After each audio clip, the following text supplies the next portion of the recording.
صدقہ فطر کا مسئلہ بتا دیں، فطرانہ کتنا ہوتا ہے ہمارے ہاں جو مقرر کیا جاتا ہے، جو بتایا جاتا ہے اخبار میں کہیں آ جاتا ہے 100 روپے 200 روپے، کیا واقعی یہی ہے؟ اور اس کی اہمیت کیا ہے؟ اگر کوئی نہیں ادا کرتا تو اس کا کیا مسئلہ ہے؟ صدقہ فطر جو ہے یہ واجب ہے جی، بخاری مسلم میں حدیث ہے، نبی الاسلام نے گھر کے ہر فرد کی طرف سے، خواہ وہ بچہ ہو، غلام ہو، بوڑھا ہو، جوان ہو، روزے رکھنے والا ہے نہیں رکھنے والا، بیماری کچھ بھی ہے، اس دن بھی اگر کوئی بچہ پیدا ہوا ہے تو اس کے لیے صدقہ فطر مقرر کیا ہے. ٹھیک ہے. اور بخاری اور مسلم دونوں میں آیا کہ نبی الاسلام کے زمانے میں صحابہ کرام کہتے ہیں ہم 1 سا اناج دیا کرتے تھے. 1 سا 4 مد کے برابر ہے.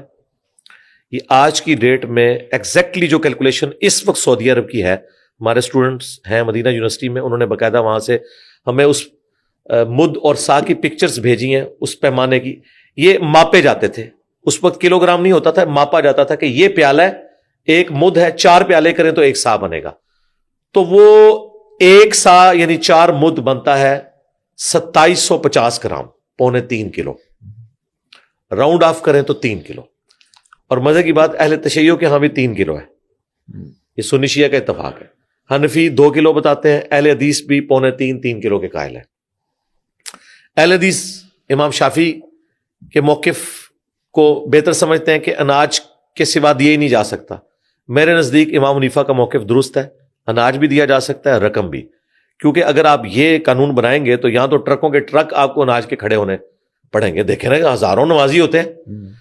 دوسری طرف یہ بھی مانتے ہیں کہ اگرچہ سونے کی زکوٰۃ میں سے سونا ہی نکالنا ہوتا ہے، لیکن وہاں یہ کرنسی کی شکل میں بھی زکوٰۃ دے دیتے ہیں. یہاں پہ بھی کرنسی کی شکل میں اگر کوئی 2750 گرام یا راؤنڈ آف کریں 3 کلو گندم یا کھجور، اگر کھجور دینا چاہتا ہے 1000 روپے کلو ہے تو وہ کتنی بن جائے گی؟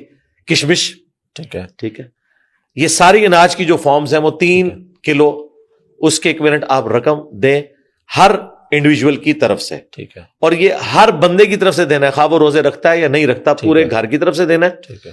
مقصد کیا ہے؟ وہ ابو داؤد میں حدیث ہے کہ نبی الاسلام نے روزے کی حالت میں جو کوئی فوش گوئی ہو جاتی ہے، کوئی غیبت والا معاملہ ہو جاتا ہے، اس کی کمپنسیشن کی ہے.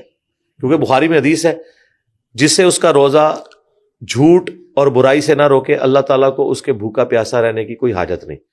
فرض ادا ہو جائے گا، یہ نہیں کہ فرض نہیں ادا ہوگا، اس کی روحانیت مر جائے گی.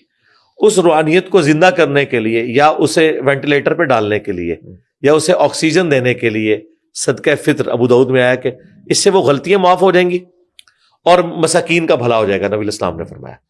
لیکن یہ صدقہ فطر آپ نے عید کی نماز سے پہلے ادا کرنا ہے. بعد میں ادا کریں گے تو عام صدقہ ہوگا.